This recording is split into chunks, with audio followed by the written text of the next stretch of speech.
We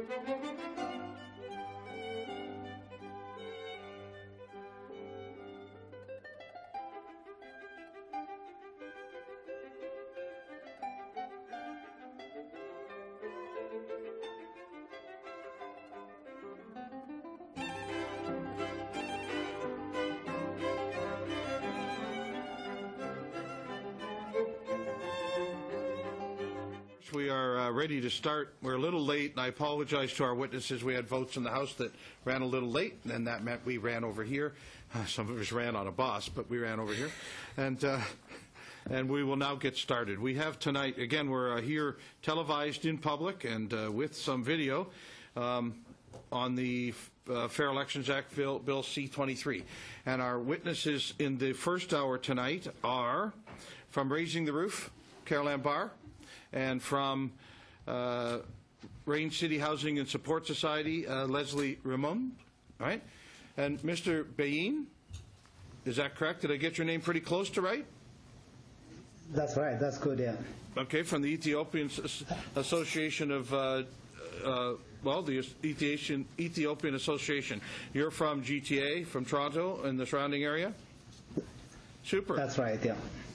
We will normally start with a short opening statement if you have it, 5 minutes or less. Mr. Bain, we'll start with you since you're on video. We always do that in case we lose the connection, then you've at least got your input in.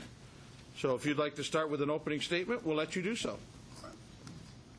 Okay, thank you very much. Thank you, Chairman. Good evening, everybody. My quick presentation this evening will be focusing basically in one or major element of the bill itself, Bill C-23, but I will focus on the civic participation in the electoral process, and particularly referring to the experience of Ethiopians in Toronto. And this is all based on my observation and my engagement within the community. My role in the community is I'm the president of the association. So just to give you a quick briefing about the association, it has been serving Ethiopians and other newcomers for the last 34 years, established in 1980, and we have been providing services in settlements, crisis, for seniors, for youth, HIV/AIDS, and all other types of community initiatives in the community. Although our capacity has been significantly reduced recently, that's part of our mandate and focus in terms of the community service that we provide.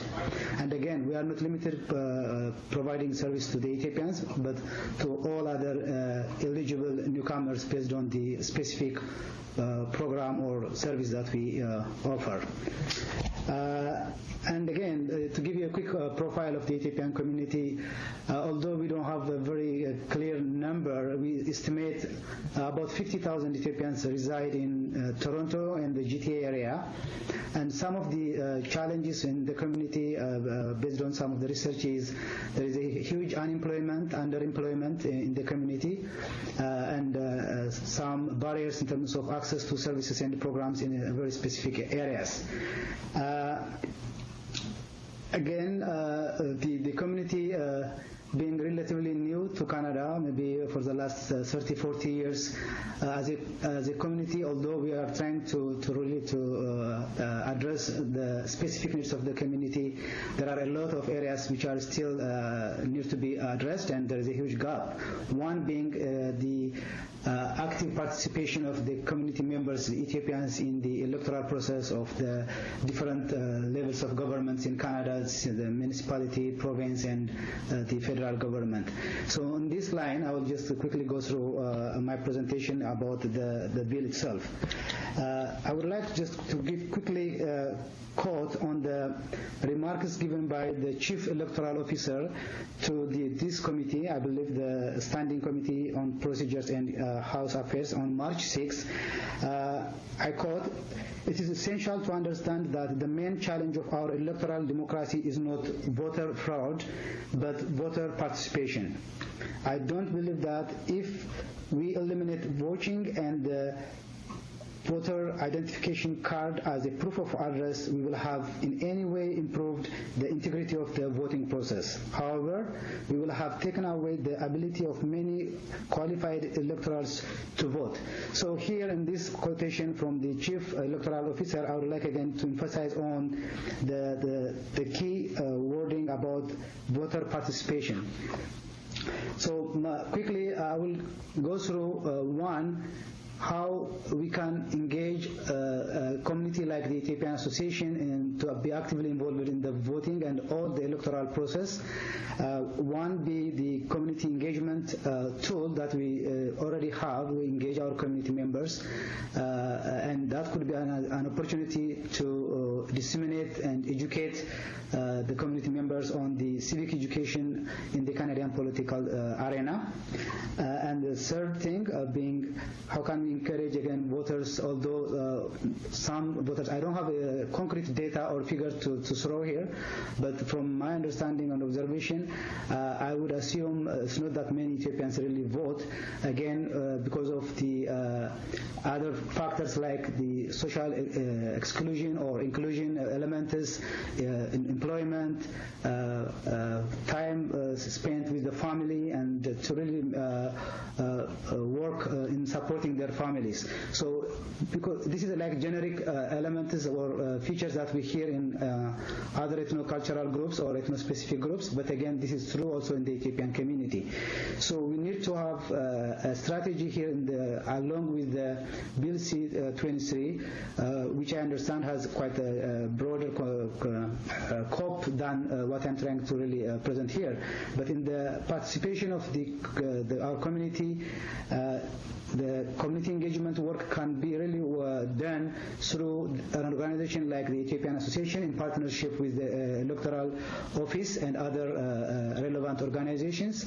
For example, the Canadian Democracy Week in September could be an opportunity where we can really educate our community members in the electoral process. I was involved in training with Metri Foundation here in Toronto. It started in 2011 to educate community members on how the different levels of government work. That type of model is also very important, and again tapping into the existing resources. I know there are a lot of documents and resources in the civic education, but they need to be also accessible and language and appropriate in language and cultural ways, because one of the elements here is the experience of new Canadians, for example, Ethiopians, in their home country or in the country of origin, in their political culture and political participation has oftentimes a negative impact in the participation of, again, these new Canadians in the Canadian political system. The experience may not be a positive one. That will leave them in a situation where they always behave indifferently to the political system. They think their voice wouldn't make a difference, or even generally they are more reluctant to any political engagement. So the education process has to be customized in a way to address the uniqueness of each community, each voter as an individual or as a group and as a community. So it is at that level like an organization like the Ethiopian Community or the Ethiopian Association could be a resource or a potential in partnering with other existing resources to disseminate education. Again, the first time voters is also an issue. We need to work at the early stage in engaging parents and young voters within the community to get this education and awareness. That's, I think, another element. We know that the parents and the schools are playing a very significant role in the decision making of their young children in the voting process. So we need to spend resources and effort in educating parents, because it will have a compounded effect. Although children could get some basic education in the civic education in the school, which also have a compounded effect in educating their parents, we need to work on both ends to make it really significant and meaningful. I'm aware of the time, so this would be my opening remark. Yeah. Okay, super. Thank you very much. Thank you very much. We'll go to Ms. Barr, if we'd like to, 5 minutes or less, if you could, please. Yes, absolutely. Great. So thank you, everybody. My name is Carol Ann Barr. I'm the Executive Director of Raising the Roof. We're a national charity focused on long-term solutions to homelessness. And we do that through partnerships with frontline agencies, research, and public education. So I want to thank the House of Commons Standing Committee on Procedure and House Affairs for inviting me today to speak on Bill C-23 to amend the Canadian Elections Act. There's been lots in the news, and I was watching some of you interviewed by Evan Solomon just a little while ago. So a lot of what I'm going to speak about, I think, is what a lot of people are saying around this issue. So I'm going to focus my comments around my expertise around working with vulnerable populations and specifically the homeless.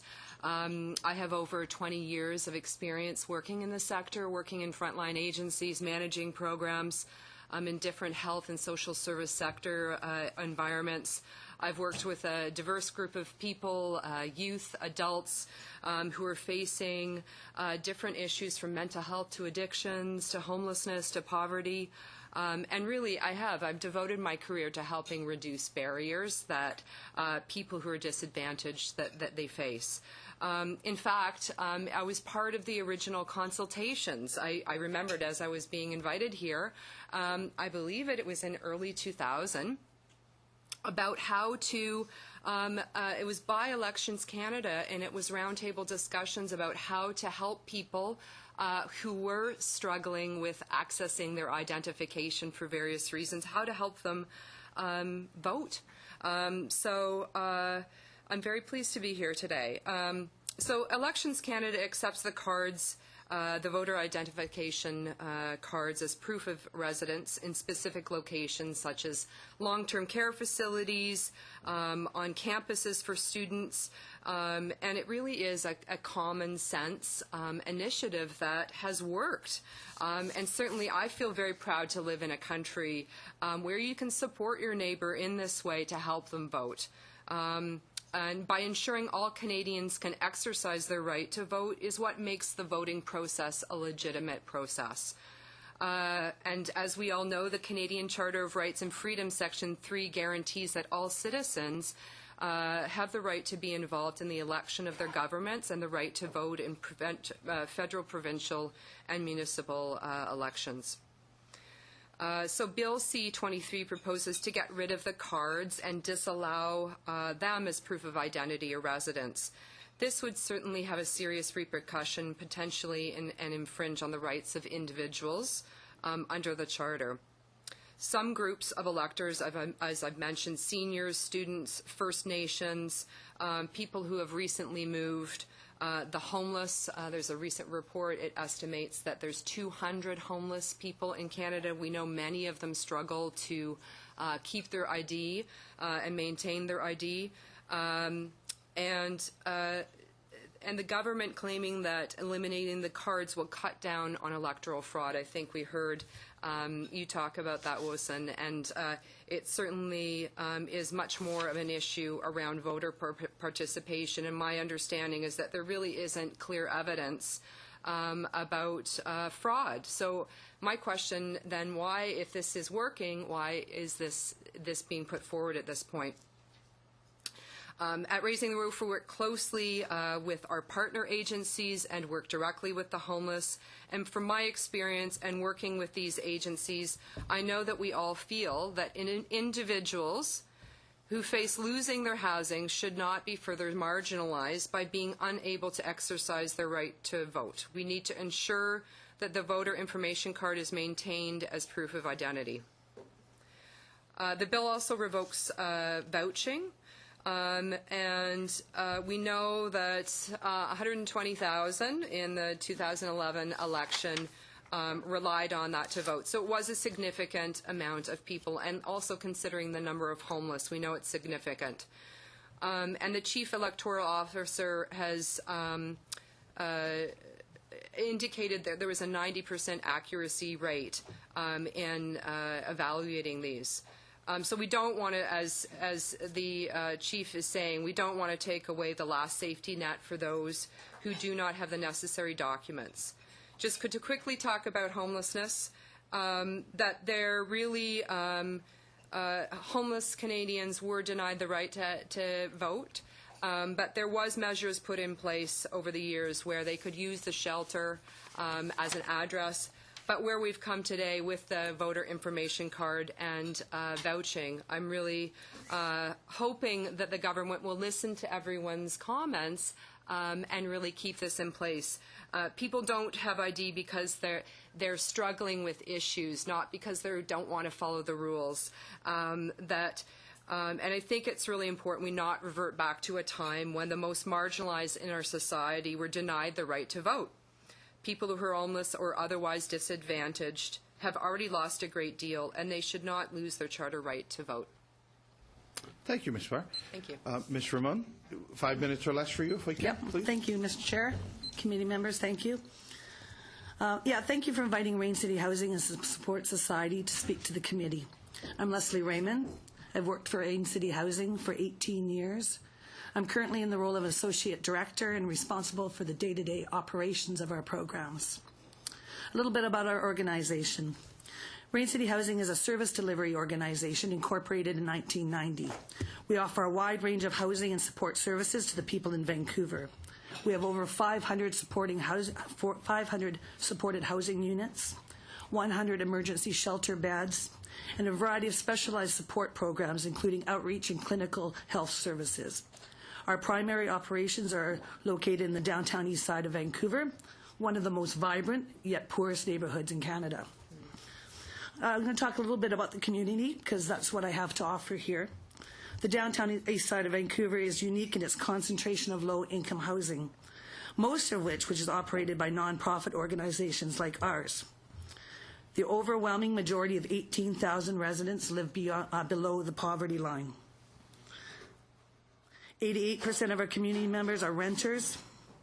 In terms of housing security, 1/3 of those live in single-room occupancy hotels, and 1/3 live in non-market rental suites, and 6% live in community care facilities.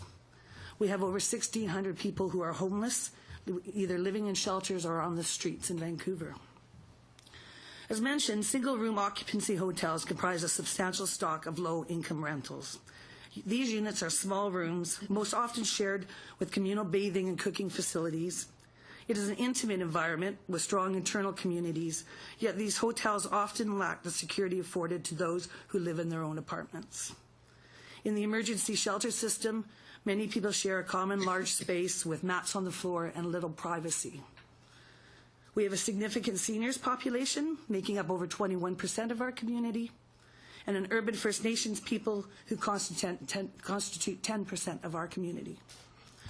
Rain City Housing and Support Society has issue with two aspects of Bill 23, the Fair Elections Act bill.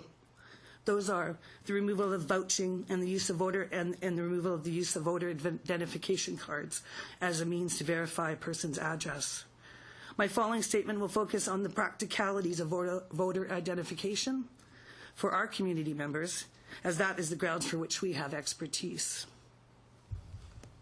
There are currently 38. Now, I've been hearing 35, but I went to the website and counted, so I might have counted off a few. 39? I went on the elections website, so math's not my stronghold. Social work's more my deal. Don't go by me. Okay. In the 30s, we currently have 39 authorized documents listed by Elections Canada. While this may appear to be substantial, it is deceiving. As I examined the list through the lens of our community, the number of real options for our citizens is substantially lower. Many of the listed authorized identifications are attached to housing, education, property ownership, or access to conventional public services. Driver's licenses, Canadian passports, fishing, trapping, or hunting licenses, utility bills, vehicle ownership and insurance, residential lease, mortgage documents, pension plan statements of contribution, insurance policies, property tax assessment notices, outdoor wildlife cards or licenses, firearms licenses, and employee cards are not compatible with poverty and for those who have little economic or social mobility. The use of check cashing services rather than banks is commonplace in low-income communities and in our low-income community, as the requirements to show valid ID are replaced with other systems of verification. The use of check cashing stores means that the person will not have a debit card, bank card, or bank statement. Other listed authorized identification are neither relevant nor attainable in our experience. IDs related to education, student ID cards, correspondence issued by a school, college, or university, or Canadian Blood Services cards, as I've never known a blood drive to happen in our community, or liquor identification cards, which are non-existent in our province. Some listed identifications have been modernized and no longer carry a person's name on the card, such as our public library cards, which contain only a barcode now and a signature. Expecting citizens in our community to obtain and retain these forms of ID is unreasonable. As I stated earlier, Rain City Housing and Support Society works with the reality of a person's current situation. Our work is not abstract, it is practical. People arrive at our services with little or no possessions. Large amounts of our frontline staff efforts go towards helping people secure necessary resources, including ID. We have collectively put thousands of hours in applying and securing identification for people. The process is most often neither quick nor simple.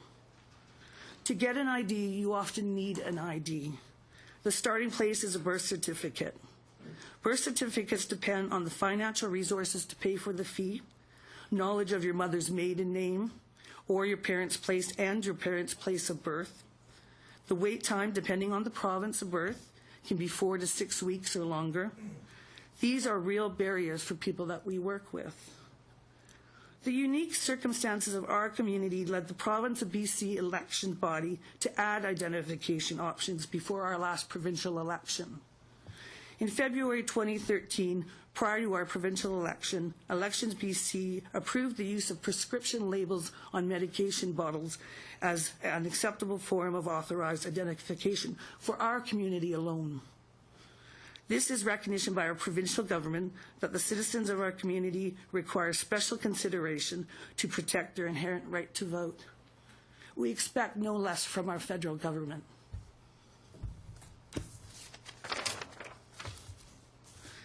Deficits in communities are offset by their strengths. One of the strengths of our community and other low-income communities is the reliance that we have on one another. This is where vouching has its strength, one citizen helping another. We believe that vouching should be retained unless or until some other acceptable method can be found to ensure all Canadians have the right to vote. A core mission of Rain City Housing and Support Society is to promote the social inclusion of our people, recognizing that most of the people we work with are and have been excluded from participating equally in society. The right to vote is a fundamental right of citizenship, and we ask voter registration be broadened rather than narrowed. Thank you for your time. Very much. We'll move forward with questioning. Mr. Richards first. Let's do a 7-minute round, see what we have left. So, Mr. Richards. Thank you. Appreciate both of you being here, and also yourself, Mr. Bayen, by video. I'd like to focus on you, Ms. Barr, and Ms. Raymond, yeah, because you both have organizations that deal with homeless or those who are maybe nearly in that situation, and I think when we look at these issues that you're here to talk about today, I think everyone in this room would share the goal that we all want to make sure that every Canadian who seeks to vote has the opportunity to vote. I think we all also share the goal of seeking to ensure that those votes are seen by all Canadians to be done in a fair process, and I think that's where some of the concerns come in about the vouching, for example. But I also think it's important that we ensure that we are giving everyone that wants to vote the opportunity to do that. And so what I'd like to do is just kind of go through some possibilities with you and see and maybe just ask some questions about the process that you've used in the past to help those clients that you serve to be able to use their right to vote.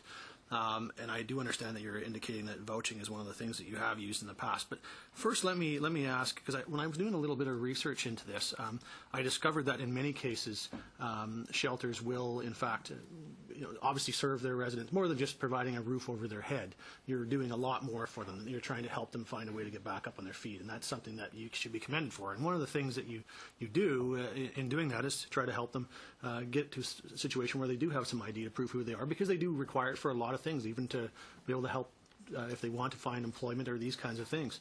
And so what I have been told by many of the provincial governments is that in many cases shelters will help someone to get a birth certificate, because that's the first and most basic form of ID to allow some of the other IDs to be had. And you did mention, Ms. Raymond, the 39 pieces of ID. It is 39, I can assure you, and there's a number of them that must be used. Some of them can prove identity, and others can prove the address. Some can prove all, of course. And so there's a number of options, and you did go through some that wouldn't apply, and you're absolutely right. In many of the cases that you indicated, they wouldn't probably apply for the clients that you talk about. But certainly, that service that shelters do provide of getting the birth certificate for someone would obviously provide the first piece of ID that's required. They would then require something to prove address. I assume that you're aware that one of those pieces of that can be used as an identity to prove address is an attestation of residence from a shelter or a soup kitchen.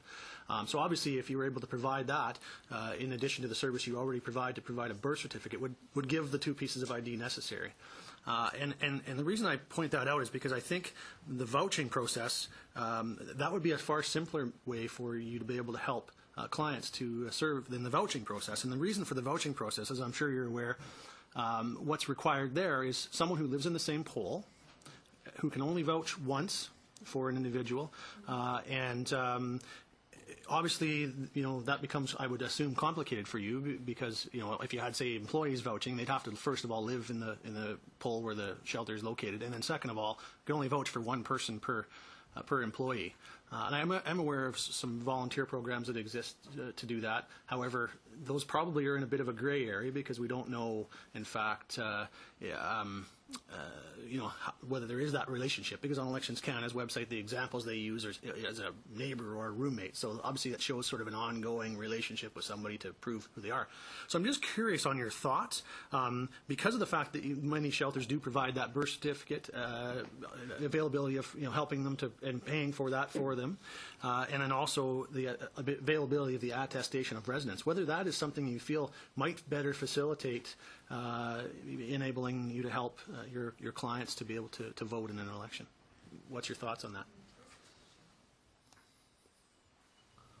So, I've been involved with ID clinics in different services in and around the Toronto area, and I certainly think, yes, getting ID and getting help to get clients to get ID, it's always a focus, and we know it's very important for them to start to stabilize their lives and hopefully look at some opportunities to get housing. I know that those programs are always in jeopardy of shutting down.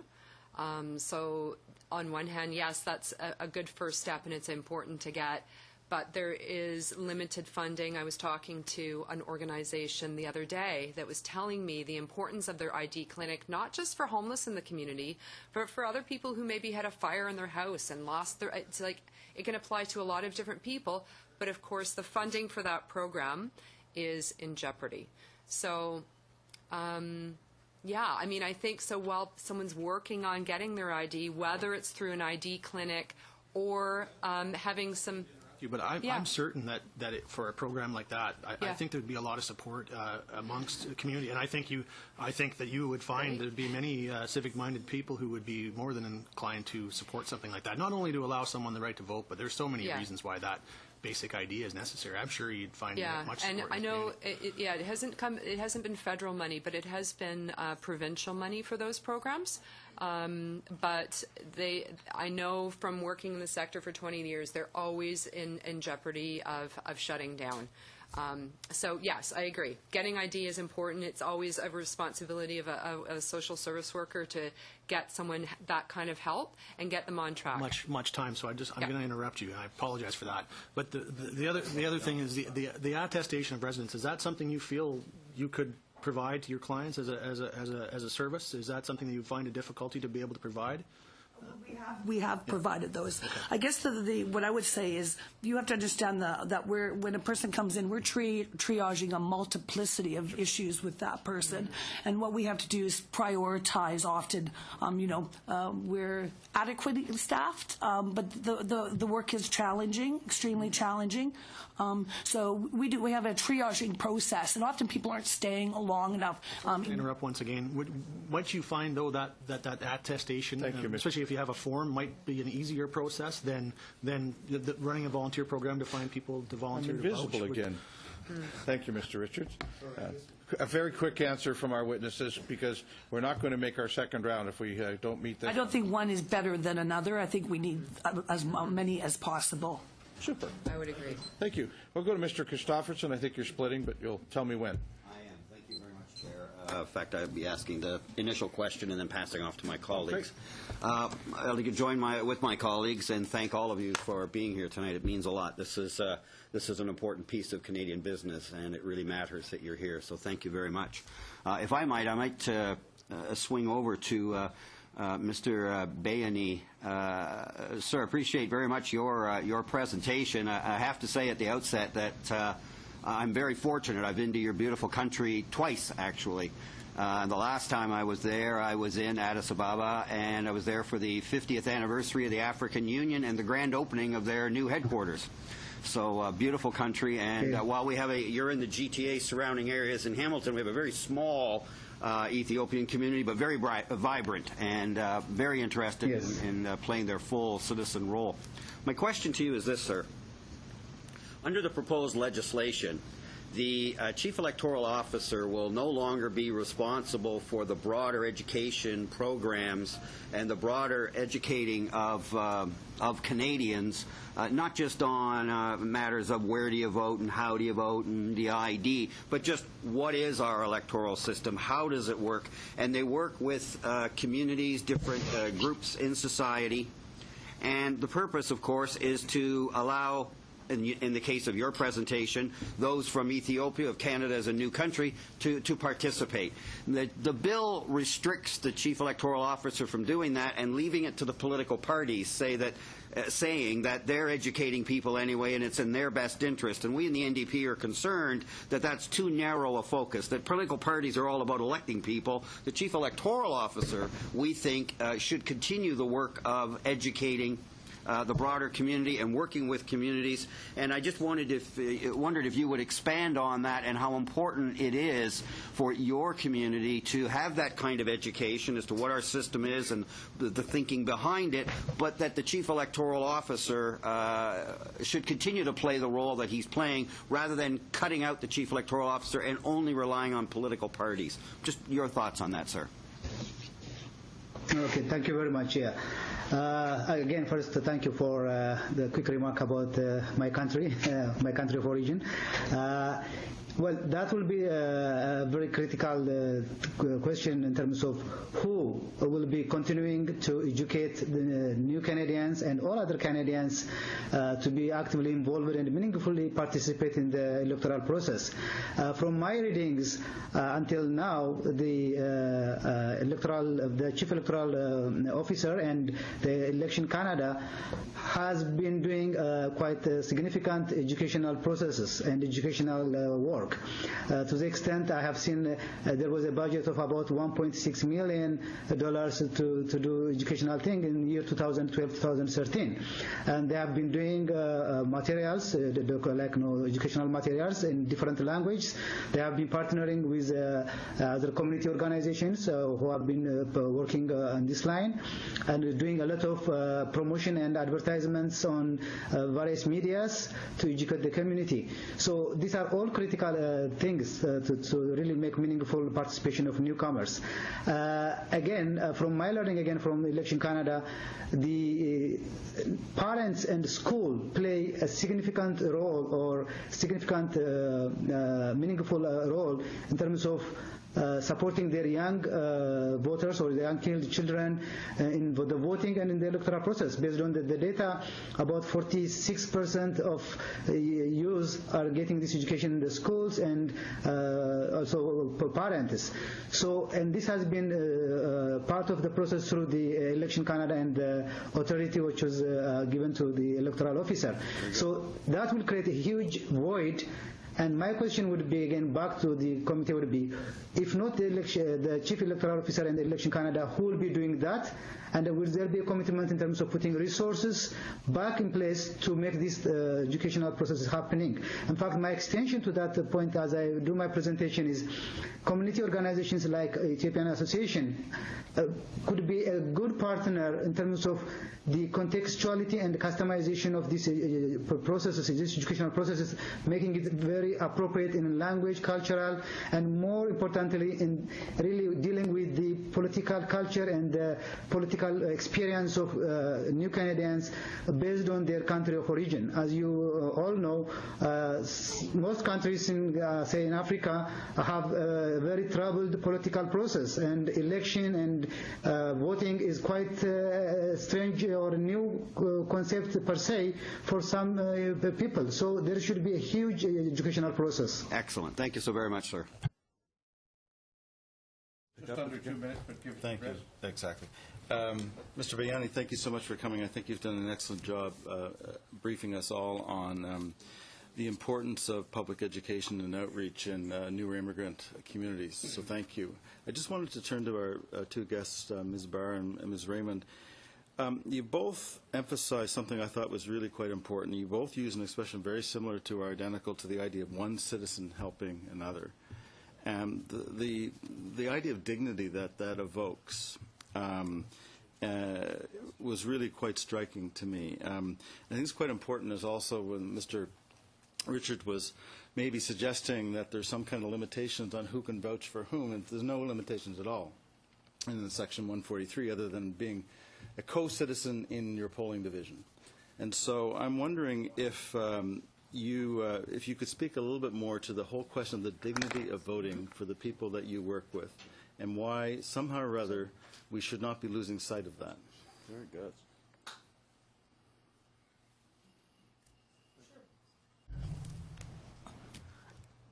The people that we work with face oppressive circumstances daily in their lives.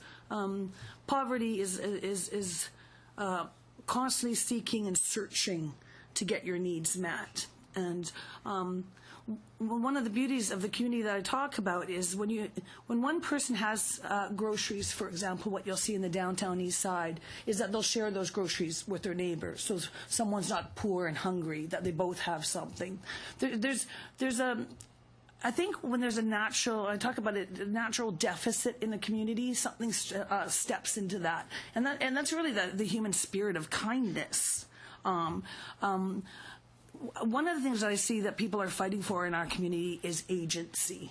And I think there's nothing that gives you agency in society than placing a vote. So I will say that there's political buttons in our community of all parties. There's political discussion that happens.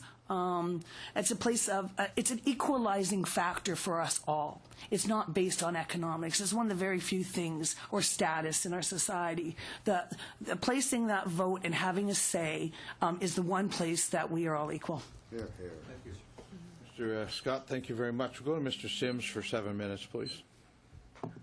And Thanks for coming here, and thanks for joining us through video conference. One of you said, and I apologize to forget, that to get an ID, you need an ID, which is words that I have not heard here yet. And actually, it's a valid point. I think it's, quite frankly, the most salient way to say this.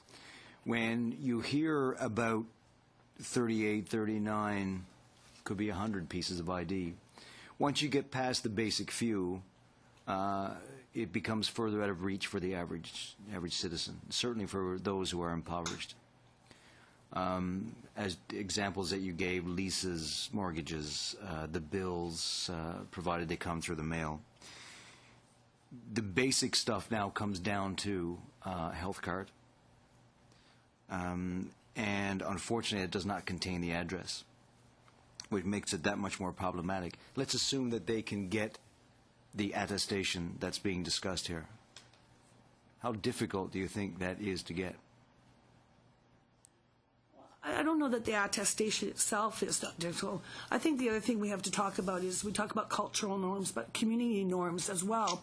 We've got seniors in our community who have been going to the same check cashing place for 30 years, be going to the same bar that's actually their living room because they live in a little hotel room.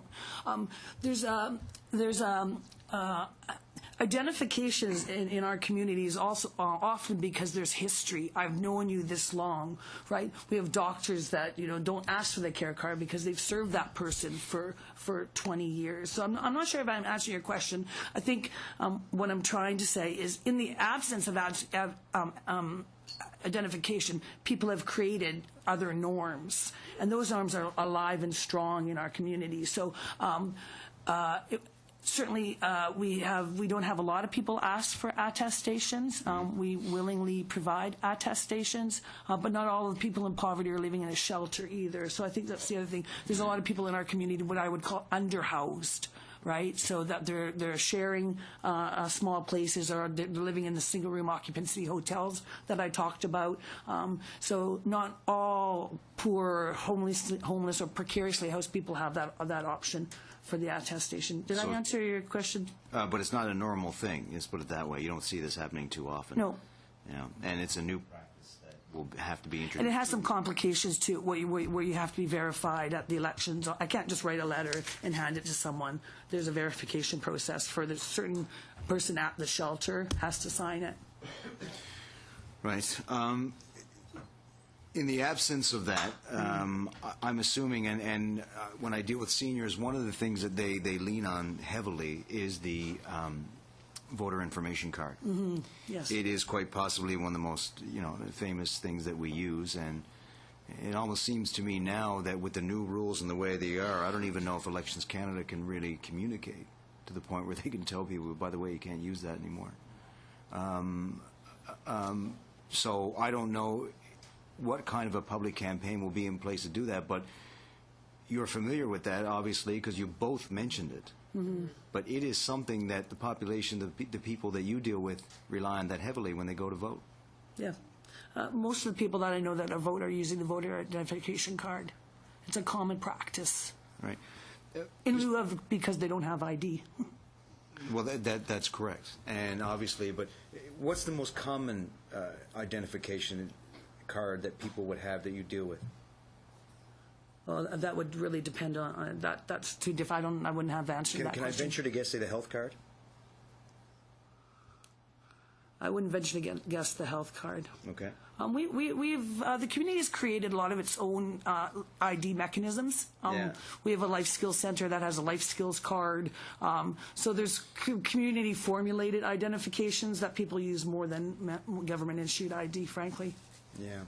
So I guess to say that vouching plays a very, very important role come election time for the people that you deal with in order for them to vote. This is an essential part. Yeah, I think it's one of the things that we talk about come election time, the ability to vouch for your neighbor. Would you say there's widespread abuse?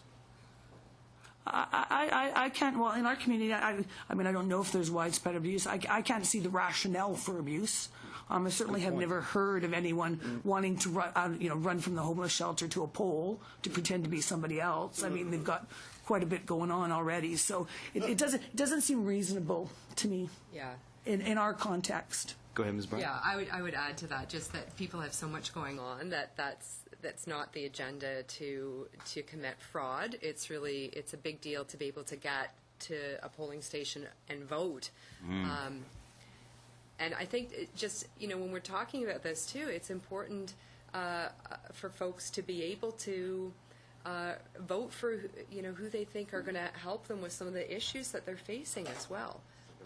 And for them not to have that opportunity or a range of opportunities. Again, I think it's important we get the ID and get that in place and have funding and programs to do that. But while that's happening, we also need to have some kind of mechanism. Mr. Bayana, sorry, I didn't mean to exclude you here in this conversation. Anything you heard thus far you'd like to add to? Well, as I was trying to be very specific in terms of the civic engagement and the civic education part, but again, if I have to extend, I think voting to me seems also very critical. That's one of the way to empower even new Canadians by avoiding barriers and challenges of actively participating in the electoral process. Again, in that context, what I would say is, voting is like a privilege, and it's a honor for me myself. Like when I came to Canada first 15 years ago, and then when I got my citizenship, and when I went to voting to vote, that was the first time that I voted in my life. So that's a very honored experience. And if there are situations that will sort of hinder that process, I think that's also another question in the electoral process. Mr. Sims? Yeah. They're after 7 minutes. So Sorry. I do apologize. I don't, just because I'm Canadian, I guess I apologize. We've got time, I think, if we do kind of a 1 minute asked and answered kind of thing. So I've got Mr. O'Toole, you're next. 1 minute. Go. Okay. Thank you all. Thank you very much, Ms. Barr. I feel like I should have my toque on. I've admired the work of Raising the Roof. I'm going to make a quick statement and then get your comment. Building on what my colleague, Mr. Richards, said, your participation in 2000 or 2001 with Elections Canada actually led to the 39 pieces. So thank you for getting us there. And there's a lot of talk about disenfranchisement, but as it works now, this form could be used by all the groups you mentioned, seniors, students, First Nation, homeless, because the document prepared with your assistance and others has documentation on here that will satisfy the residency requirements for those potentially disenfranchised groups. So in the case of homelessness, the letter, as we said, from the shelter administrator, if band councils, if shelters, if schools, if seniors' residences, the day an election was called, using a form provided by Elections Canada, printed that off, then all you need is a government check stub or a government benefit statement. Thank you, Mr. All of it's O'Toole. satisfied. Could your group produce those on the first day of the election and provide it for your members? I know I've been cutting back on my food, but I don't think I'm invisible yet. So when I do mention your name, you should probably stop, and we'll move on to Madame Latendresse. Thank you. 1 minute. Try and ask and answer in that time. We'll get as much as we can. Je vais vraiment... excusez pour la traduction. J'espère que je vais pouvoir avoir quelques secondes de plus, Monsieur le Président. I hope I'll have a few extra seconds because of the interpretation. To carry on with what Mr. O'Toole just said, do you think it's reasonable to ask shelters that already have so many responsibilities, so many things to do to help these people who are in such dire straits, do you think it's reasonable for these homeless shelters and soup kitchens to provide all that paperwork and say, now it'll be your responsibility 100% to make sure that these people can vote? Do you think resources are being well utilized when that's what we're telling shelters? About people that think about election weeks and months ahead of time are politicians, frankly. Yeah, I mean, I do think shelters are under-resourced with staff who may have little experience that are dealing with high crisis situations, and it is a lot to ask of them, especially when there's not the resources put to help people get the ID or help them get to the voting station. So it is a lot to ask. Thank you very much. It's Mr. Reid, I think. 1 minute, asked and answered, if we could, please. Yeah, okay, so I just wanted to ask Ms. Redmond, please. British Columbia, at the provincial level, has vouching. So that raises the question to me. I gather vouching does not allow, and their vouching is the sort where you don't live in the same poll, as I understand it. So nonetheless, I gather that that does not mean that everybody can come in and vote, that some people still need some kind of physical identification. And I assume this based on the fact that British Columbia said you can bring in a prescription bottle. So can you just expand on that a little bit?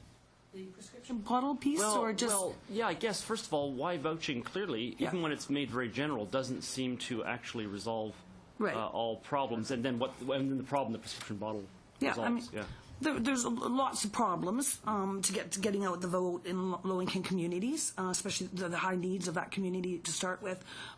So our position is vouching is not the solution, nor is the voter identification card a solution to something. But when you look at the list of all those options, and what is realistic in the hands of people that we know. I went through the list. There was 8 or 9 that I regularly see in my 18-year career that people will have versions of those things. So our issue is taking 2 more reasonable options away from people, limit the ability to vote in our community. So that's why the prescription bottle. We didn't expect that everyone was going to go with the prescription bottle, but it was one more realistic option that people had in their hands. Thank you very much. And we're going to stop right there. And we'll suspend for a couple of minutes. We'll thank our guests. Thank you very much for your help tonight and your information you're able to share with us. And we will suspend just for a couple of minutes while we change to our next panel. Thank you very much.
Hello in Vancouver, can you hear me?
Okay, we'll come back to order, please, and we'll go to our second hour. We have two guests on video conference from Vancouver, from British Columbia tonight.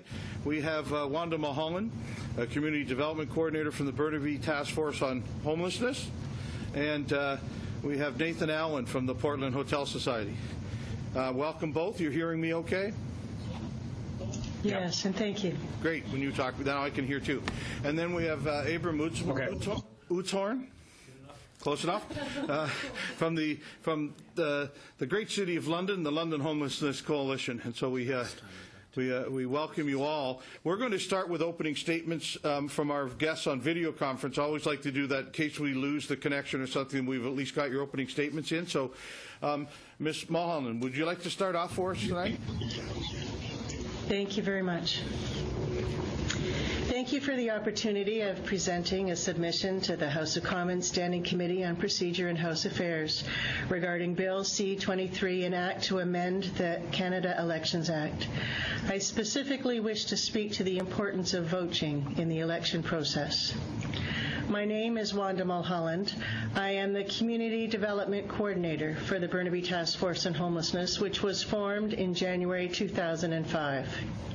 The task force is nonpartisan and is comprised of representatives from government agencies, the Health Authority, RCMP, social service and community organizations, business improvement associations, housing providers, faith communities, and concerned citizens, all who are committed to working together to identify and address issues of homelessness in the city of Burnaby. The United Nations Universal Declaration of Human Rights, Article 25, Section 1, states everyone has the right to a standard of living adequate for the health and well-being of himself and of his family, including food, clothing, housing, and medical care, and necessary social services, and the right to security in the event of unemployment, sickness, disability, widowhood, old age, or other lack of livelihood and circumstances beyond his control. I speak on behalf of Burnaby citizens who live in extreme poverty and homelessness. These Canadian citizens do not benefit from many of the basic rights proclaimed in the United Nations Universal Declaration of Human Rights. We know that poverty is the leading cause of homelessness. 20% of the homeless are visible on the street. The other 80% are the hidden homeless, staying temporarily with friends or on a couch.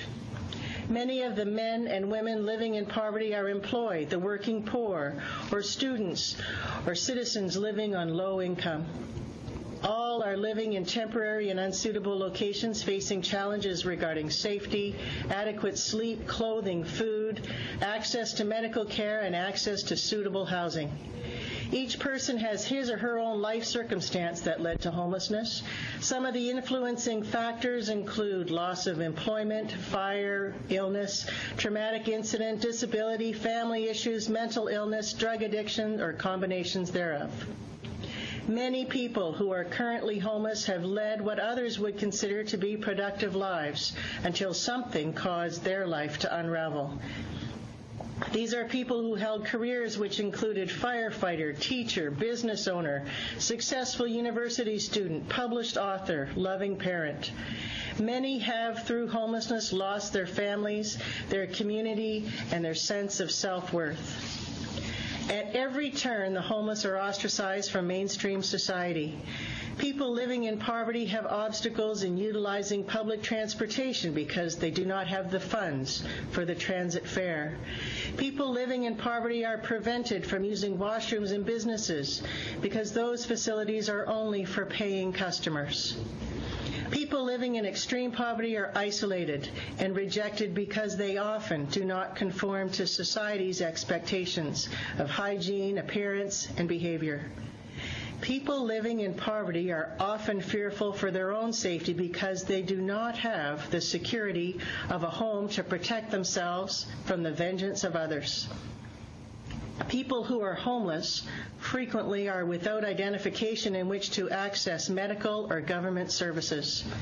The lack of identification also impedes a person's ability to vote.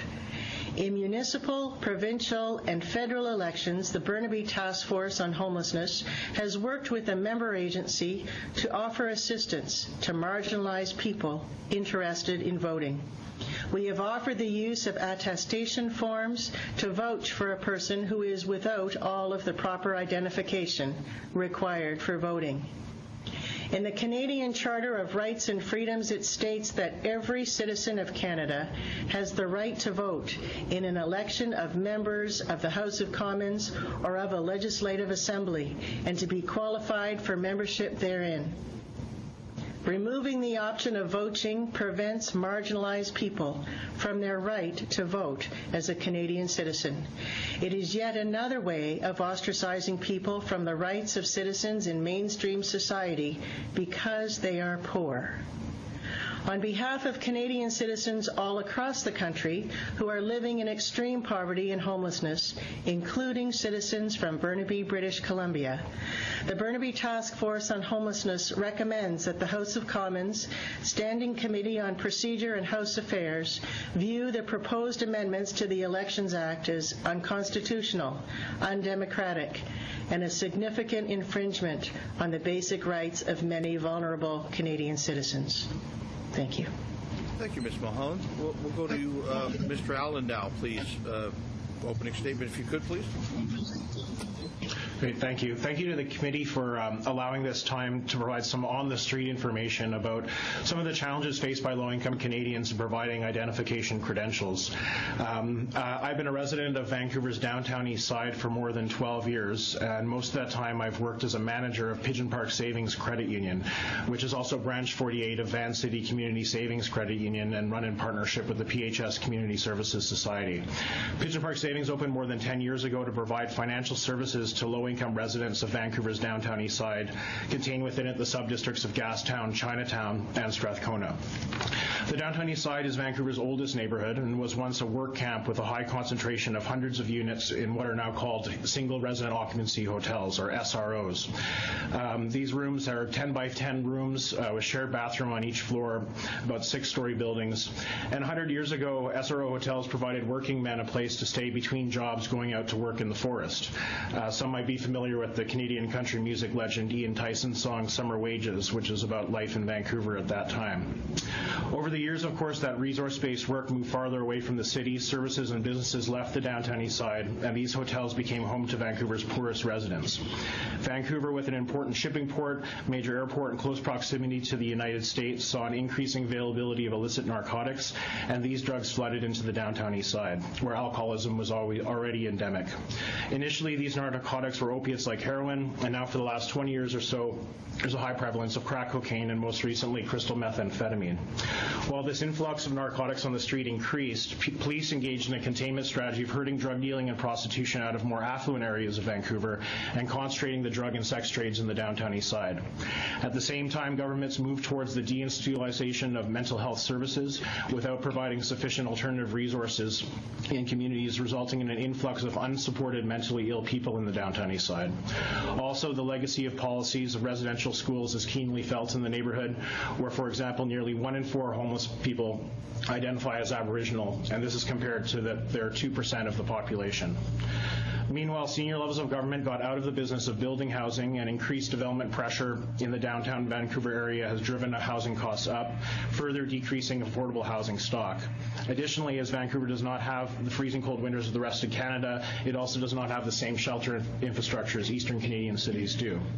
So what does this have to do with voting? Well, because of all that I just referenced, Vancouver's downtown east side has an exceptionally high number of eligible voters who do not have the identification necessary to participate in a Canadian election. Pigeon Park Savings has served the downtown east side community since 2004. The bank was a necessary intervention, as it is very difficult for low-income citizens to obtain financial services. The biggest challenge in doing so is producing the adequate identification required to open an account. This adequate identification is the same as is required to vote. So how do we open accounts for people without ID? Well, like in the Elections Act, we rely on vouching. We rely on vouching from neighbors, financial assistance workers, housing providers, clinical workers, including doctors and nurses, and so on. And in over 10 years of operations, now having opened accounts for more than 10,000 unique individuals, we have never had one case of fraud as a result of falsified identity. Why is finding adequate identification a problem?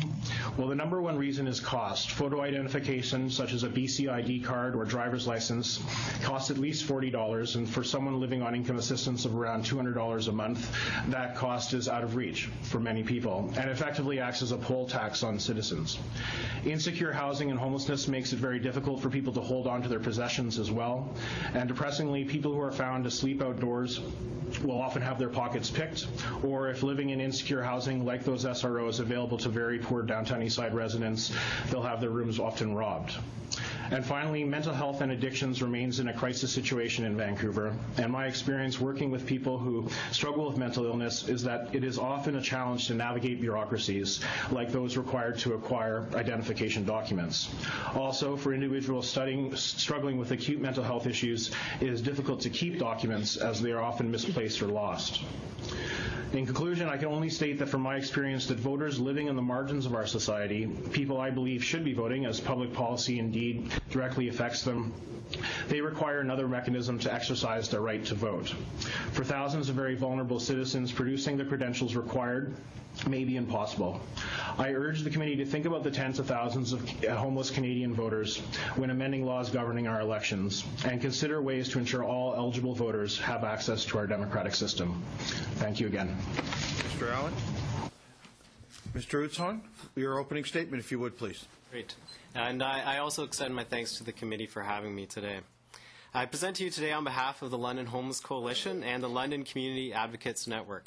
However, my comments also draw heavily on my experience working frontline as a nurse with people experiencing homelessness at the London Intercommunity Health Centre, and on my current position as an assistant professor in the Arthur Labatt Family School of Nursing, where my research and teaching focus on the intersections of poverty, housing, and health. There are two brief pictures I hope to paint for you, and to, in some small way, bring the realities as the other witnesses have of Canadian citizens experiencing homelessness. So these are obtaining identification, and then a picture of what happens on a typical election day in London, Ontario. Maintaining and obtaining identification is one of the key challenges faced by people experiencing homelessness in terms of barriers to exiting homelessness and exiting poverty in general. Both qualitative and quantitative research studies have continually highlighted the rapid decline of possessing current and accurate identification starting from the date of first homelessness. So that is to say, the longer one is homeless, the exponentially less likely one is to have current and accurate identification. This particularly impacts those living with a mental health challenge, as well as women fleeing domestic violence. How is identification lost? Unfortunately, as others have said, it's frequently stolen along with one's personal possessions, and it's also lost in the chaos of people's lives. At times, it's left behind if a person is unable to return to a shelter where their belongings are temporarily stored, or if women fleeing violence are unable to go back and access their possessions. Once identification is lost, as has been mentioned, the process to replace it is laborious, it's expensive, and it's long. Individuals often have to start right back at connecting with their community of birth to obtain a birth certificate, then wait 4 to 8 weeks for this to come in before accessing the next piece of identification. This process is also a challenge, as one requires a permanent address throughout the process of where that ID is going to come to. Fortunately, many agencies that serve people who are homeless are used to and well equipped to serve as a permanent or temporarily permanent address. Unfortunately, due again to the chaos of people's lives, the process of replacing lost identification is often interrupted. So many times, pieces of ID that are ordered then end up sitting unclaimed as the person enters a new cycle of distress. Therefore, on any given day, a significant amount of people experiencing homelessness in Canada find themselves without identification.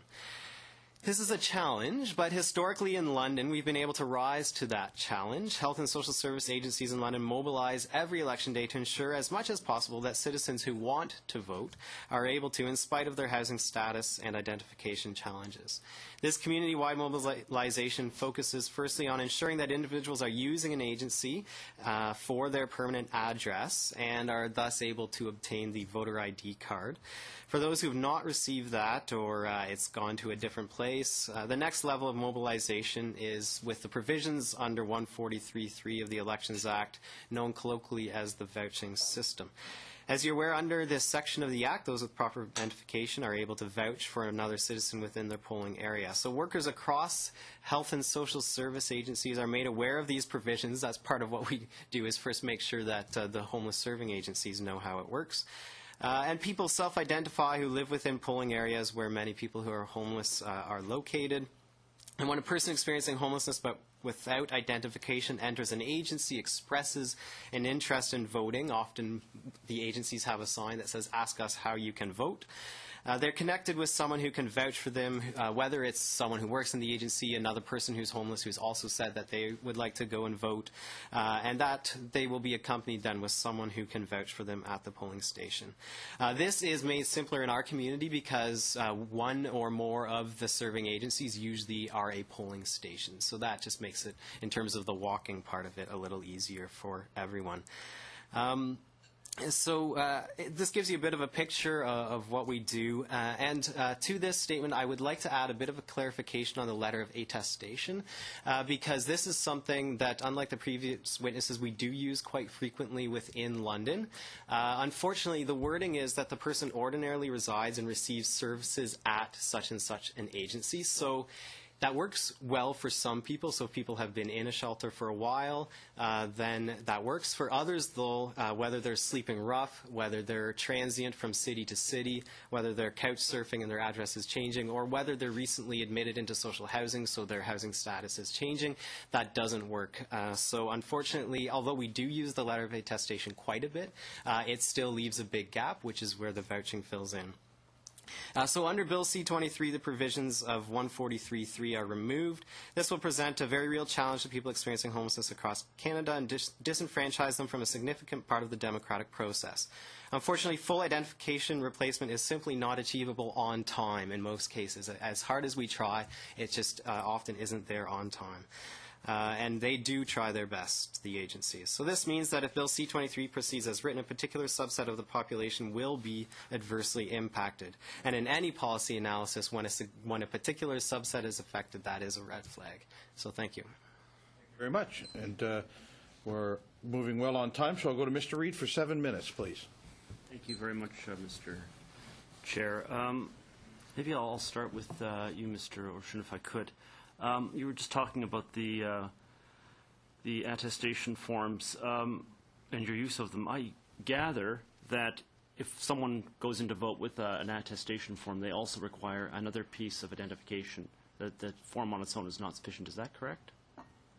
I would have to defer to a social worker to answer that question. Okay. Actually, the reason I asked that was I'm basing it on what the Chief Electoral Officer puts out on his website about what you have to have. He says, an original document with name and address is required, but it's in a category that says show 2 pieces of authorized identification. Both pieces must have your name and one must have your address. So I gather this is one of the 2, and it's the one with the address. Right. The reason I asked that was I was wondering if that piece of identification, if we're treated as a unique piece of identification, one that would serve on its own, would it be helpful? But I gather you're not actually able to answer that question.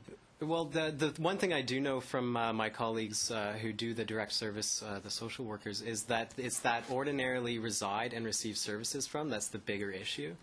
So whether they do give out the letters of attestation as people request them, but they can only if they are able. So if someone, for example, is coming to the Intercommunity Health Center, which provides a lot of the services, they don't necessarily know where that person ordinarily resides. So it would be dependent upon a shelter. That shelter, the person may have just come in that night. Or it could be a shelter that provides just a nightly, like a managed alcohol drop-in or recovery situation where people come and go. So again, it's the ordinarily reside that becomes an issue. That letter is helpful for some, but not all. Yeah. Okay. I was about to interrupt you. I actually hate when people do it, so I'm glad you finished because now I don't have to interrupt you. Wouldn't that be a problem with vouching anyway? I mean, if a person is, in a sense, in flux as to where they reside that very day, then finding someone from the same who resides in the same poll to vouch for them becomes an issue, I would think, anyway. Well, so it's different then because if, again, so say I'm the nurse at a health center and someone walks in who I know. I've seen them. I know their name. It matches up with their file in terms of providing services. And they happen to live in the poll that I live in. Then that is a requirement that is met. And so I think what you'll see in these situations is that each part of the system, whether it's the vouching, the letter of attestation, has a bit of a different scenario for the individual, and the current suite of options provides the most ability for everyone to vote. As you can see, one of the things we're trying to do is figure out whether the letter of attestation can be adjusted to be more useful. So I don't know if you know the answer to this question. If you don't, I'll keep on asking you, but if you don't, I'll turn to one of the other witnesses. Does Elections Canada provide a standard blank form? Yes. So they do have one. That's what you use. Yeah. We just print them off, and it has a section for the individual to fill out, and then a section for the service agency provider to fill out. Right, and they keep some kind of list then of the authorized signatures of people who have worked at the shelters. Is that how it operates? That's a detail I would not know. Okay. Well, maybe I can ask, if you don't mind, if I could ask Ms. Mulholland then. You had said, actually wrote down your quote, "We've offered the use of attestation forms to vouch for persons who have no ID." I wanted to ask about something in that quote, but first I'll just ask the forms you're using. I guess the question I was asking Mr. Orchun, do you know the answer to that? Yes, the forms that we've used have been provided by Elections Canada, and the way that we've been instructed to use them through our member agency is that the address on those forms would be the address of the agency for people that are of no fixed address. And so that's how we've been able to identify that, one, that we know the person, and that this is their address, and that fits within that catchment. Yeah. So you don't actually know their address in the sense that they are of no fixed address, but essentially you know they're pretty local. They're likely to be within that poll or a couple of polls, that sort of thing. Yeah. Okay. That's helpful. Yes. Burnaby. Sorry, I was just going to say Burnaby is very large geographically. There are lots of parks. A number of our homeless folks live in camps in the parks, so it would be impossible to identify an address other than the agency. Okay, got that. The way you phrased it, I just want to ask that we have offered the use of attestation forms to vouch for persons who have no ID. I assume you didn't mean that literally, because attestation forms are one thing, and vouching is a separate thing. You can, I assume, issue an attestation form to a number of different people. You don't have to live in the same poll, but you must be someone who's in a responsible position at a soup kitchen or a shelter or one of a limited number of agencies. So those are actually two separate things you were talking about, I assume. Is that right? Yes, and the person who has filled out those forms has been the supervisor of the Homeless Outreach Program exclusively. All right, that's helpful to me. I wanted to ask about Mr. Allen, if I could. You'd mentioned how you have people vouch for individuals to use to enter and establish an account at Pigeon Park Savings. I'm assuming that this is not quite the same as the vouching used by Elections Canada. I could be wrong; it might be exactly the same. But I'm guessing that in fact the individual who is doing the vouching is effectively doing something more like the attestation. Would that be true, or am I wrong? Well, I mean, it's a case-by-case basis, but I have personally opened accounts where there's a person moves into a new housing project, and there's a neighbor that's had an account with us for a while, similar to a voter who's voted for a while and is already on the voters list, and they say, yeah, he doesn't have ID right now, but he needs to open an account. I could vouch for him, and I do open that account, and we haven't experienced any fraud as a result of that practice, and that accessibility has meant a great deal to a lot of people in the neighborhood. Well, I can imagine. They're putting money in, though, I assume. They don't come in and say, I'll vouch for someone, he can now take money out. I'm guessing that's the case. Is that right? Well, no, there's no money in the account. There's no money in the account until they put money in, of course. Right. Yeah. Right. Okay. Okay. I'm actually not sure how much I can pursue that because I'm still having some trouble getting the mental picture. But The other thing I want to ask, just very, very quick, do I have any time left? You have 0 time left. All right, I won't get to ask that question. Well, not, but anyway, thank you very much. Overall, but just in that round. We'll go to Madame Latendresse for 7 minutes, please. Merci, Monsieur le Président. Puis je veux commencer par. Thank you, Mr. Chairman, and I'd like to thank our witnesses, especially for the work you do in general, because I think that you're going to help the most underprivileged in our society. If there weren't people like you doing that, those people would have absolutely nothing. So thank you very much for that. What we're doing right now, when we look at the changes that will be brought about to the Elections Act, one of the main problems is the fact that people can no longer use the voter information card or someone to vouch for them. It's not that many people use those systems. We know the vast majority of Canadians have, for instance, a driver's license, and that's enough to vote. But those two measures were the safety net to make sure that everyone, all Canadian citizens, could have the right to vote. That's a fundamental right under our Constitution. And I think the people you represent here are those we're talking about when we say those who are forgotten by society, but they still have the right to vote.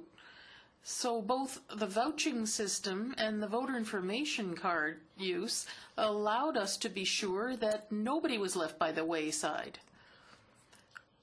I have figures here. Depending on the way you count these things, apparently between 300,000 and 900,000 people are considered homeless or without a fixed address.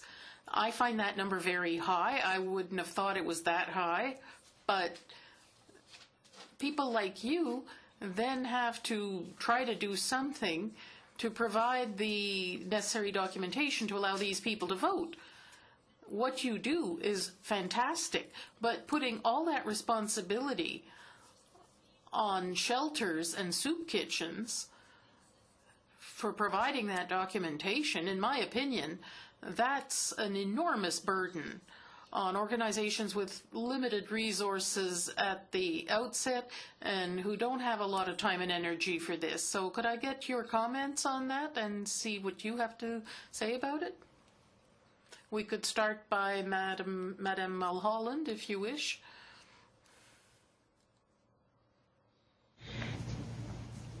We're committed to assisting the people that are in need, and there has never been any concern on our part about the time that it takes, because our priority is to provide an opportunity for people to vote if they wish. The idea that this might be removed is of great concern to us.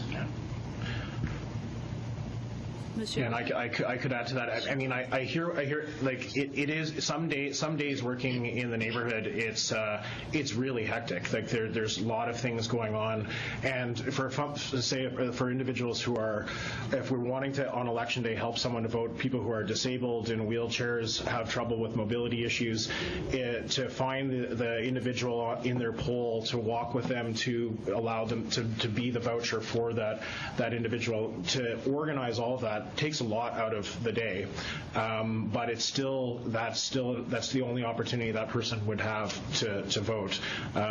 So I mean, all of these things are good. The application forms are good. What all of the political parties do in terms of trying to make sure their own supporters have credentials ahead of election day is a good thing that happens.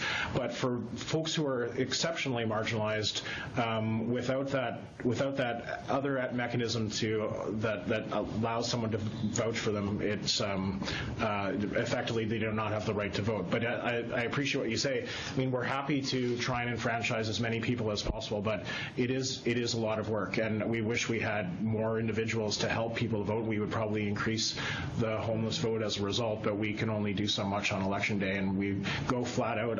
The people I work with who attempt to help people in any way they can, whether it be with transportation or help finding credentials or through finding an individual to vouch for people, we go 8 till 8, and we're always disappointed that we haven't got to everybody, and we never will get to everybody.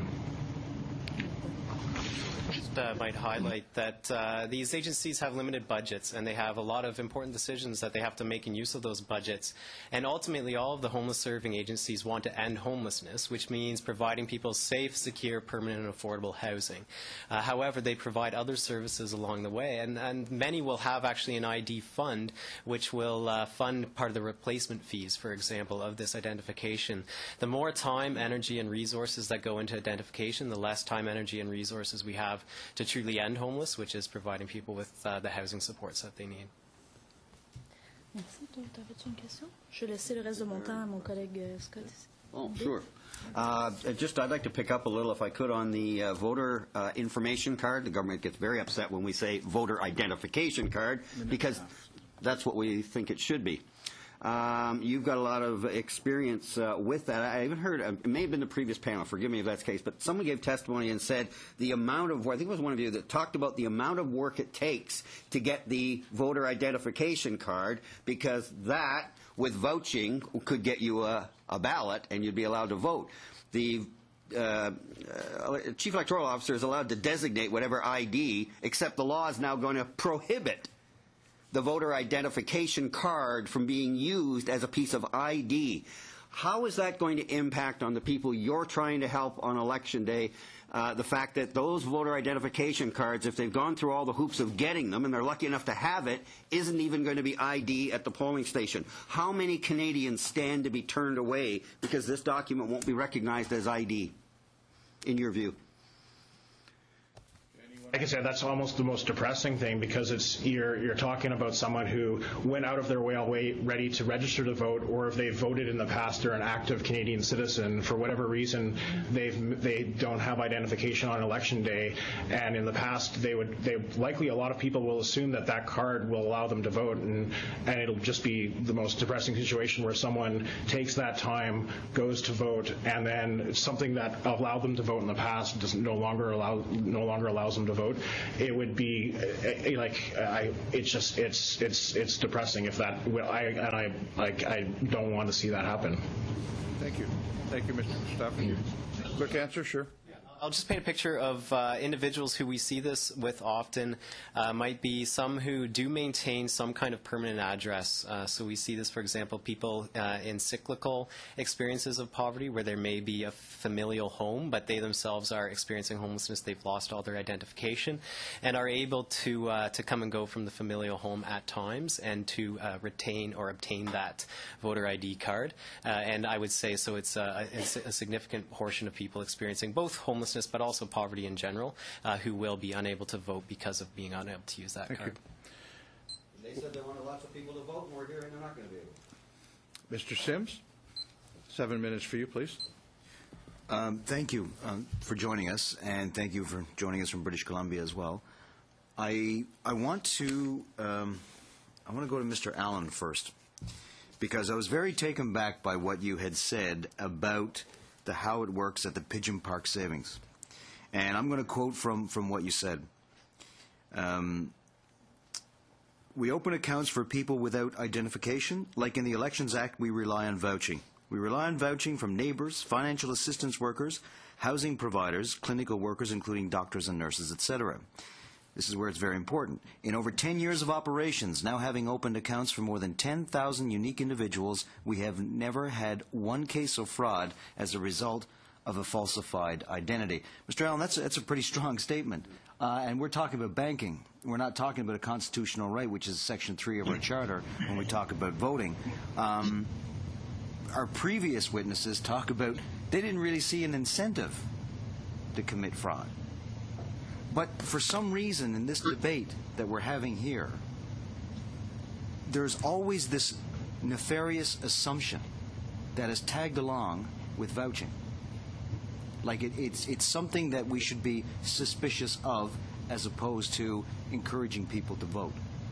Would you agree with that? Yeah, absolutely. I think like if someone is similar to, as I was saying before, if someone has an account with us and we know their account history, similar to if someone's on the voters list, I believe that is enough trust for me to allow an account to open and for that person to deposit checks, to deposit cash, to have money transfers go into the account, and then to receive an ATM card and continue to have financial services.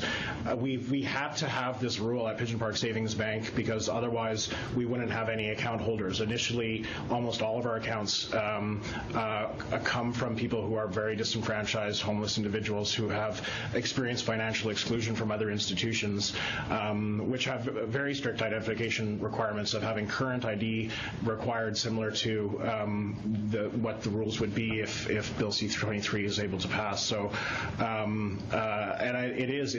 it's thousands of people that we have files on, and we do what we can to help people find identification. But as was mentioned by the other panelists, that it does take a lot of effort to find someone's birth certificate, find someone's SIN card, find the money required to buy a voter identification card, or a BC identification card.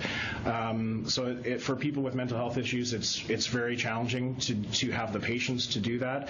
As you can imagine, people with addiction issues have other concerns as well.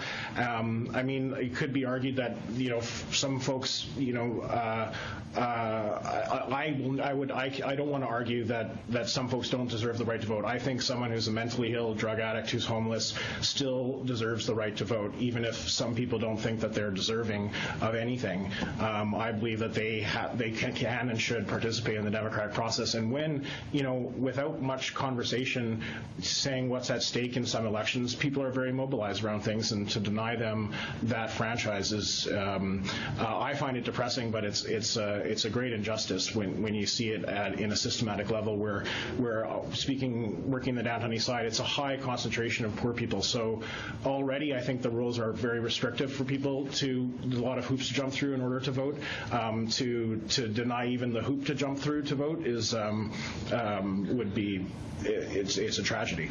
Because this is disenfranchising on a major scale to you. This is going to be a real noticeable difference in this next election if this legislation is carried through in its current form. Correct? I believe so, yeah. Okay. Mr. Uchorn, I'm going to ask you to comment on what I just asked about vouching, but something else that you said that actually caught my attention, a big gap with the attestation. And we've heard a lot about this attestation is going to be the cure for all the ills when it comes to, not all of them, but most of them, when it comes to vouching. Mm-hmm. Can you elaborate more on that big gap you're talking about? Sure. When you look at the terminology ordinarily reside, and you look at the definition of homelessness, those two don't usually go hand in hand. Because of the services we're able to provide with shelters, for some that works. But for the majority, they're homeless because they have lost the place where they ordinarily reside. Sorry, Ms. Mulholland, I didn't mean to exclude you. Did you have any comment on what's been? Just if I could add that the idea of people being excluded from voting in their own country because of poverty and the complications that are connected with that is very discouraging, and it does a disservice to everyone I work with. Thank you very much. You have a minute and a half, Mr. Sims. Oh, goodness. There's others who would take generosity knows no boundaries. Yeah. I want to, one of the issues we haven't discussed too much in this conversation is about, we're now restricting Elections Canada only to provide the perfunctory information about where to vote, when to vote, which is fine. But the role in enticing people, inspiring people to vote, to communicate, and to gather information will be hindered. Is that something that concerns you as well, Mr. Uchorn? You want to try that first? Yeah, Obviously, people need to be aware of what's going on. I think one of the things that stands to be mentioned, though, to this committee is that, in my experience, people experiencing homelessness are quite aware. So one of the things that we do see is very high uptake of consumption of local news. So you see lots of access to newspapers in soup kitchens and shelters. And so I would suggest that people experiencing homelessness are actually quite political, quite informed. These issues are very pertinent to them. It's their livelihood that is often at hand when we compare different policies from different parties. I believe, obviously, the advertisement around elections is an important piece, but perhaps not for the population that I'm most familiar with. Thank you, Mr. Sims. We'll go to Mr. O'Toole. 4 minutes, please. Thank you very much, Mr. Chair, and thank you all for your work and for your appearance here. The issue here, really, I would suggest, is voter participation. And Election Canada, in a 2007 study, identified homelessness as one of the areas where there's a significant barrier they described it as one of 3 groups of persons with special needs impacting voter participation. And what you're saying and what our previous witnesses, including the quote, "so much is going on," turnout is extremely low. But we've also heard from expert witnesses in both Canada and the U.S. that have said voter participation has very little to do with identification or administration barriers and more with a variety of socioeconomic and other aspects. Mr. Sims said there's a nefarious assumption associated with vouching. The Neufeld report from Elections Canada said that 46 to 80% of vouching transactions have errors or are done incorrectly. And finally, Mr. Udshorn and Mr. Allen both have talked about how challenging it is to work within vouching. Mr. Allen, you said it takes a lot of the day. Mr. Udsmanson said when a person experiencing homelessness but without identification enters an agency and expressed an interest in voting, they are connected with someone who can vouch for them. So this connecting people with vouchers, as Mr. Reid said, seems extremely difficult, much more than an enormous burden of doing an attestation. So my question would be this, and I've heard here that the concerns about using attestations and whether one is ordinarily residing within a polling area. If Elections Canada were to simplify a one-page attestation and make it much more simple for someone to qualify as ordinarily resident, even if they haven't been seen in the shelter in some time, would it not be easier for groups like yours on the front lines, rather than matching vouchers on election day with T-shirts, to use these simplified attestations to encourage more participation? I'd like your thoughts on that, please. I would agree. Vouching process is more effort than the letter of attestation. Currently, it fills in a gap when the letter of attestation doesn't work. So when someone comes in, we say we can't provide that, so we can work with the vouching. A change to the letter of attestation would make it easier. So, for example, if all that was required was this person receives services regularly, rather than ordinarily resides, then that would definitely make the letter of attestation easier to use. But in the current structure, with the letter of attestation not working for everyone, then the vouching does definitely fill in for that. Because my colleague, Ms. Latendresse, said that it's an enormous burden using the attestations, but if we simplify it, what I'm getting from you is that it could actually be easier, less of a burden than pairing up vouching people. I would highlight it is just a one-pager right now. So it is, the form itself is fairly simple. It's just, who am I, where do I work, who is this person, where do they ordinarily reside and receive services. It would require a change of the language to make it more effective. Mr. Allen, Ms. Mulholland, any thoughts on if we simplified this, would it make it easier to raise participation rates? I think doing anything to increase participation rates is a good thing. I don't think it's either or, though. I don't know why it needs to be exclusive where we do vouching or we do attestation. Having both in place is probably for the best. Well, if I can speak to that, I think participation. You could if you had more time, but you don't. So we're going to move on to Mr. Scott for 4 minutes, please. Thank you, Mr. Chair. I guess what I would say is to Mr. O'Toole's questions, if he and the government side were willing to engage a discussion in redefining what address means in the Act, so that that letter of attestation to people who are only receiving services and can't in a reasonable sense be said to reside there, sure, why not? Let's do that. And at the same time, as Mr. Allen has said, why not keep vouching as the final safety net? And not get rid of the voter information cards, because they do come from a intersection of databases that have not shown to be liable to produce fraud. I'd like to just compliment Professor Udson and his colleagues in London for what you do. The description of citizens helping citizens in the way you do it is absolutely inspiring, and I guess all I would do is echo Madame La Tendresse Alexandrine's comments that the idea of adding extra burdens by getting rid of vouching without anything that would be a sure replacement just does not make sense. And when Mr. Allen used another amazing metaphor, that you said there's already lots of hoops to jump through, taking the hoop away is just too much to accept. And I thought that was an amazingly accurate and poignant image, so thank you for that. I did want to ask just a little bit more, because Mr. Reid started us on this, and he asked some very good questions on the bank account opening.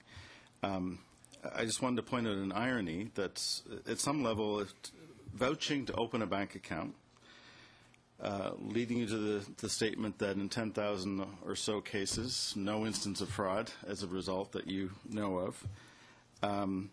In the end, you're a bank. Presumably, if paper forms of the bank statement were available, that could turn into proof of address within the current system. If you have a second piece of ID, which people may not. So why not allow vouching in the first place if that which produces a valid address in the system is vouching? It just strikes me that we're going around in circles. We're not trusting people. And the example you've brought to the table just shows if we trust people, why? Where's the evidence? Do you see any evidence that people are more likely to commit fraud on voting day than they did in the case of opening bank accounts with you? Well, and you said that I know of, I do know that we haven't. As manager, I know that there has not been any case of falsified identification. I can imagine that if someone steals someone's check out of a mailbox and wants to get someone to vouch for them and open an account and cash a check, but that doesn't happen. The fact that we have an account holder vouch for someone else, similar to someone on the voters list vouch for someone else. That simple qualification has has allowed thousands of people to achieve a bank account, or in the case of an election, thousands of people to vote. And I've never experienced a single case of false ID ever. 10 years that we've been working in the neighborhood. Thank you. And Ms. Mulholland, would you like to add anything at all? I think I only have about 30 seconds.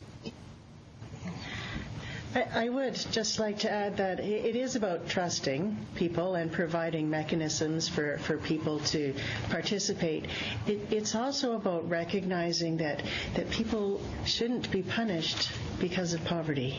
And it's because of poverty that there are the issues around identification, and that the two of those things together in a society that is democratic is crucial to be supportive of all of our citizens. Thank you, Mr. Scott. We'll go to Mr. O'Toole for 4 minutes, please. Thank you, Mr. Chair.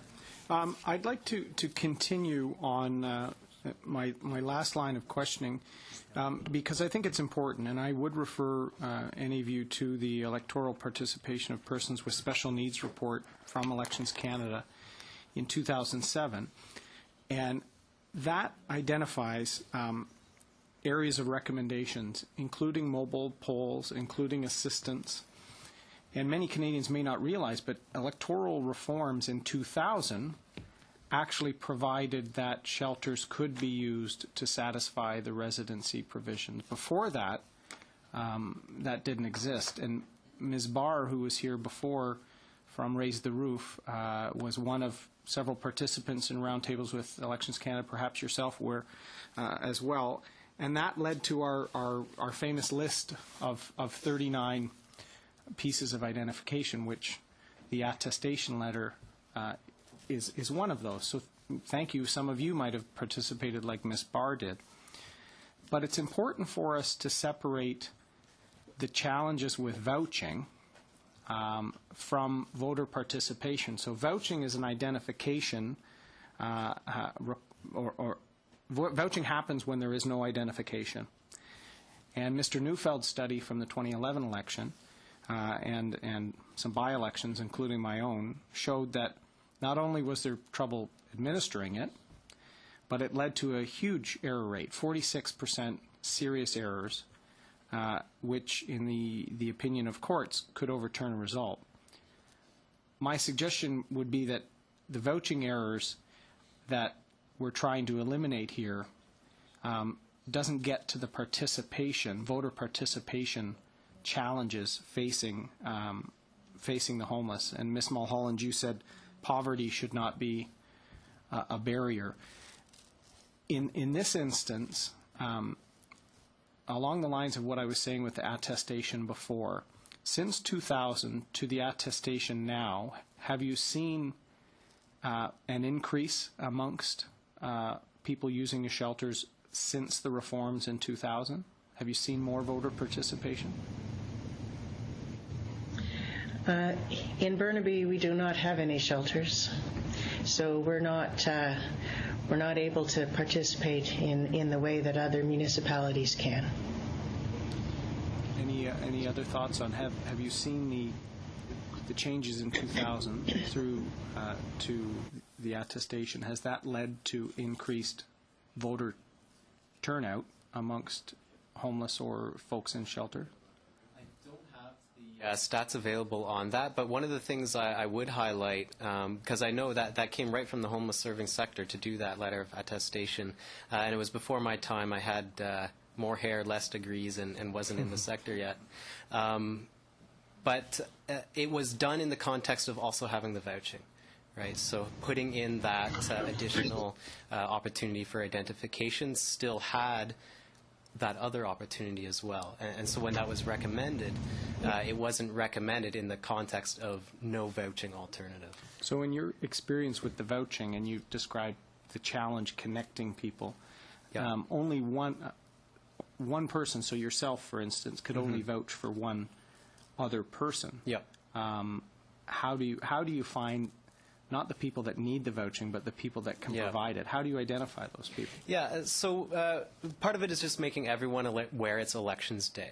So those signs, like I said, ask me how to vote, help people be aware of that, so that starting with all the service providers know that that's going on and that the vouching is an option for them. And then the second is having people maybe go together. So if you're at a service agency that is not a polling station and there's 3 or 4 people that have said they want to vote, some of them have ID, some don't, they know each other, they've lived in shelter together, then people can vote together. Wouldn't it be easier for your volunteers to have a pile of the attestations to just use when they recognize someone? If that was available, but again, it goes back to the wording of the attestation that you couldn't just hand out an attestation to whoever came through. If you recognize them as having been in the shelter, you could? If you can attest that they've ordinarily resided, yeah. Thank you. I'm going to thank all of our witnesses, and thank you, Professor Utzharm, Ms. Mulholland, Mr. Allen. Thank you for sharing with us tonight. Thank you for the work you do, too. And thank you for being able to come tonight and help us out with this. We are adjourned.